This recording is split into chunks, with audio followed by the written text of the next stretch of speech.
प्यारे दोस्तों, आज हम बादशाह जो हर दिन नई लड़की से शादी करता था और दूसरे दिन सुबह उसे फांसी पर लटका देता था, उस कहानी का दूसरा और आखिरी भाग लेकर आए। आप वीडियो को पूरा देखें। चलिए वीडियो शुरू करते हैं। कहता हूं कि मैं अपने कामों को अंजाम देकर यहां जरूर आऊंगा। जिन बोला कि ठीक है, मैं तुम्हें 40 दिन की मोहलत देता हूं और 40वें दिन बाद यहां तुमने खुद आना है अपनी जान देने। उसके बाद ताजिर लोगों का सामान लोगों तक पहुंचा के अपने घर 10 दिनों बाद लौटता है कि बच्चे अपने बाप को 10 दिन बाद घर आता देखकर खुश हो जाते हैं और बीवी के चेहरे पर रौनक आ जाती है। बीवी बोली कि ऐ मेरे सरताज, आप थक गए होंगे, मैं आपके लिए खाना लगाती हूं। उसके बाद मैं शुक्राने के नफल अदा करती हूं कि आप खैरियत से घर वापस आ गए हैं। यह सुनकर उस ताजिर का दिल रो रहा था कि जब हमेशा के लिए जाऊंगा तो मेरे बीवी बच्चों का क्या होगा। दूसरे दिन वह अपनी बीवी बच्चों को तोहफे देता है जो वह तिजारत करके लाया होता है। बीवी बोली कि मेरे सरताज, मुझे गहनों की जरूरत नहीं, मेरे गहने तो आप हैं, मेरी झूमर आप हैं, मेरा लिबास आप हैं, बस आप मेरे साथ रहिए, मुझे और कुछ नहीं चाहिए। यह सुनकर उस ताजिर की आंखों में आंसू आ जाते हैं। उस ताजिर ने कागज पर लिखे होते हैं अपनी जिंदगी के दिन और उस कागज को जेब में डाला होता है। हर रोज देखता है कि उसकी जिंदगी का एक दिन कम हो जाता है। आखिरकार वह अपनी बेटी की शादी कर देता है और उसकी बेटी रुखसत होकर खैरियत से अपने ससुराल चली जाती है। अब उस ताजिर की मौत का वक्त बहुत करीब आ गया था। उसको अपने घर वालों से जुदाई का दुख अंदर से खोखला कर रहा था। उसको अपने छोटे छोटे बच्चे और बीवी की सोच आ रही थी कि मेरे बगैर यह कहां जाएंगे, इनका क्या होगा। उसकी बीवी को कुछ नहीं पता था और वह बेखबर सो रही थी और ताजिर को नींद नहीं आ रही थी। ताजिर अपनी बीवी को उठाता है तो बीवी उठकर बोली कि आपके चेहरे पर इतना पसीना क्यों आया है। ताजिर बोला कि यह पसीना मौत के खौफ से आया है, जरा मुझे शीशा लाकर दो, मैं अपना चेहरा देखूं कि मौत का खौफ कैसा होता है। बीवी बोली कि आप ऐसी मनहूस बातें क्यों कर रहे हो, अल्लाह का शुक्र अदा करें, अल्लाह पाक ने हमें इज्जत दी है और मेहनत की दौलत दी है। उसके बाद वह ताजिर रोता हुआ अपनी बीवी को पूरी बात बताता है कि उसके साथ क्या हुआ था। यह सुनकर बीवी का कलेजा मुंह को आ जाता है और वह बीवी तड़प कर रह जाती है। बीवी जब पूरा किस्सा सुनती है तो कहती है कि मुझे भी साथ ले चले, आपकी जगह पर मैं कत्ल हो जाऊंगी, इस तरह उस जिन को भी ठंडक मिल जाएगी। ताजिर बोला कि नहीं, जब बच्चों की मां मर जाती है तो बच्चे यतीम हो जाते हैं, मेरे जाने के बाद तुम बच्चों का ख्याल रखना। ताजिर रोता हुआ बोला कि अगर मेरा माल दौलत जमा किया हुआ खत्म हो जाए या कोई आसमानी आफत आ जाए और तुम्हारे पास कोई चारा और ना हो तो मैं तुम्हें इजाजत देता हूं कि तुम दूसरी शादी कर लेना। बीवी बोली कि यह सुनने के लिए मैं जिंदा हूं, काश कि मुझे आपके कदमों में मौत आ जाए। बीवी रोकर बोली, वफादार बीवी का एक ही शौहर होता है। अल्लाह ने औरत को मां के रुतबे से नवाजा है और औरत से ही वलियों को, नबियों को, पैगंबर को पैदा किया है, मगर अक्सर यह अपने शौहर और बच्चों की मोहब्बत में टूटकर शीशे की तरह बिखर जाती है। ताजिर बोला कि ऐ मेरी वफादार बीवी, अब खुदा की रजा में राजी हो जाओ, अब सब्र के सिवा और कोई चारा नहीं। बीवी रोती हुई सिसकियां लेती हुई बोली कि आपके जाने के बाद अगर बुरे हालात आ गए तो मैं मेहनत कर लूंगी, लोगों के घर में का कर लूंगी, बर्तन धो लूंगी, कपड़े धो लूंगी, मांग कर खा लूंगी, लेकिन ऐ मेरे सरताज, कभी दूसरी शादी नहीं करूंगी।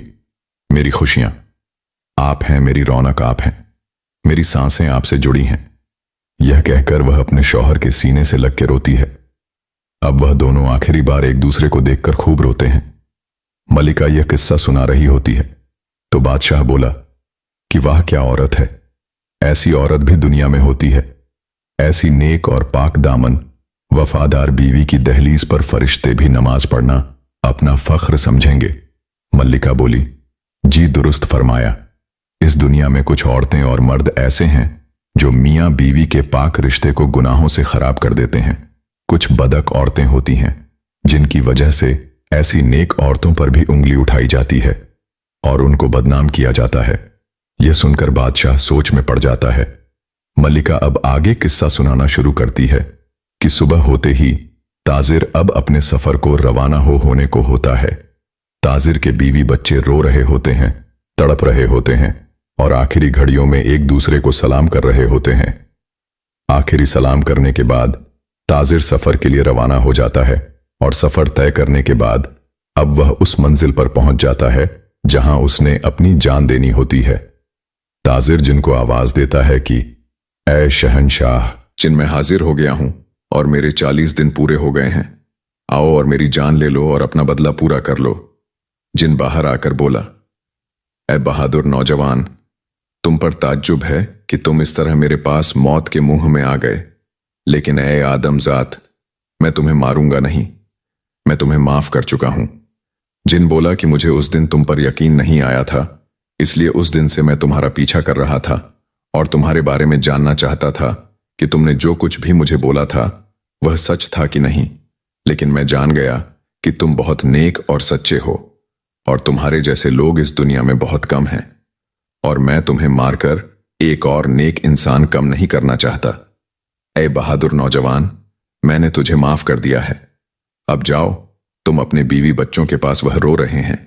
तेरी राह में ताजिर यह सुनकर बहुत खुश हुआ और उस जिन का शुक्रिया अदा किया। मल्लिका ने किस्सा खत्म करते हुए कहा कि ऐ बादशाह सलामत, अब हम आपको औरत की बेवफाई और वफादारी का एक छोटा सा किस्सा सुनाएं। तो बादशाह बोला कि जरूर। बादशाह किस्सा बहुत ही दिलचस्पी से सुन रहा था। मल्लिका बोली कि ऐ बादशाह सलामत, एक बादशाह होता है जिसकी 4 बीवियां होती हैं। उनमें से एक बीवी का रंग काला होता है, वह भोली भाली सीधी सादी होती है, और दूसरी 3 बीवियां बहुत गोरे रंग की होती हैं, खूबसूरत होती हैं और चालाक होती हैं। लेकिन बादशाह अपनी उस सांवले रंग वाली बीवी से बहुत मोहब्बत करता है, उसके साथ उठता है, उसके साथ बैठता है। यह बात उन 3 बीवियों को अच्छी नहीं लगती। एक दिन वह 3 बीवियां बादशाह सलामत से सवाल करती हैं कि आप हमसे इतनी मोहब्बत नहीं करते जितनी मोहब्बत आप उस सांवले रंग वाली बीवी से करते हैं। ऐसा आप क्यों करते हैं? बादशाह बहुत ही अक्लमंद और समझदार था। कहने लगा कि यह मुनासिब वक्त नहीं। एक दिन बादशाह बहुत ही खुश होता है और अपनी 4 बीवियों को अपने पास बुलाकर कहता है कि आज मैं बहुत खुश हूं और तुम्हारे सामने हीरे जवाहरात लाल यकूत रखे हैं, जितना चाहो उठा लो।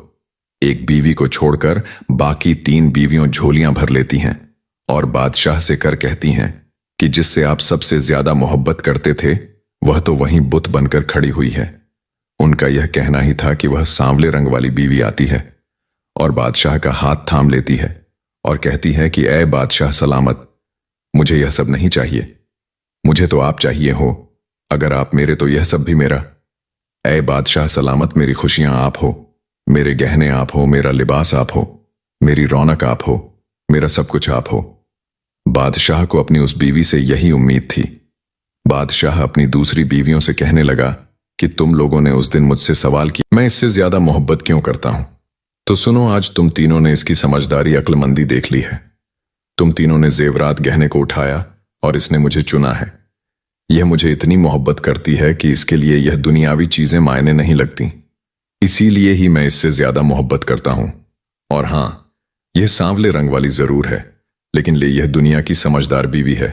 मल्लिका का यह किस्सा भी खत्म कर देती है। बादशाह सलामत अब मोहब्बत भरी नजरों से मल्लिका की तरफ देखते हैं। मल्लिका बोली, ऐ मेरे सरताज, सब औरतें एक जैसी नहीं होती, जैसे कि आपने इस कहानी में देखा। बादशाह के दिल में भी अब रहम दिली आ गई और उसको समझ आ गया कि सब औरतें एक जैसी नहीं होती। उसके बाद फिर बादशाह की नजर अपनी बेवफा बीवी की तस्वीर पर पड़ जाती है और फौरन मल्लिका तस्वीर के आगे आ जाती है और कहने लगी कि जब तक आप इस तस्वीर को फाड़ोगे नहीं, आपको दूसरी औरतें बेवफा ही लगेंगी। आपको बस इसकी बेवफाई याद आएगी और मेरी वफा आपको याद नहीं आएगी। बादशाह अपनी बेवफा बीवी की तस्वीर फाड़ देता है और मल्लिका का हाथ पकड़कर कहता है कि आज तूने मेरी आंखें खोल दी हैं और मुझे और गुनाह करने से बचा लिया है। बादशाह बोला कि मैंने कितनी ही औरतों से शादी की है, लेकिन तुम वह वाहिद हो जिसने मुझे गलत साबित कर दिया है। मल्लिका बोली कि बब, आप मुझे कत्ल करना चाहे तो कर दें, लेकिन मेरी एक शर्त है कि आप मुझे सिपाहियों के हाथों से कत्ल न करवाएं, खुद अपने हाथों से करें। मुझे यह गवारा नहीं कि मुझे कोई सिपाही हाथ लगाए, आपके हाथों से मरूंगी तो मेरी रूह को सुकून मिलेगा। बादशाह बोला, नहीं मेरी मल्लिका नहीं, तुम्हें मैं कुछ नहीं करूंगा और अपनी सांसों के बराबर रखूंगा। और आज मैं अपना यह अहद भी तोड़ता हूं। बस तुम ही अब मेरी जिंदगी में रहोगी। और हां, आप मुझसे वादा करें कि आप मुझे ऐसे किस्से सुनाया करेंगी। तो मल्लिका बोली, जी मेरे हुजूर, हम आपको रोज ऐसे किस्से सुनाया करेंगे। अब बादशाह के वजीर बशीर और काजी राया सब बादशाह से बहुत खुश थे, क्योंकि बादशाह अब किसी को कत्ल नहीं करता था। और वजीर तो बहुत ज्यादा खुश था। उसकी बेटी की जिंदगी भी बच गई और वह बादशाह की मल्लिका भी बन गई।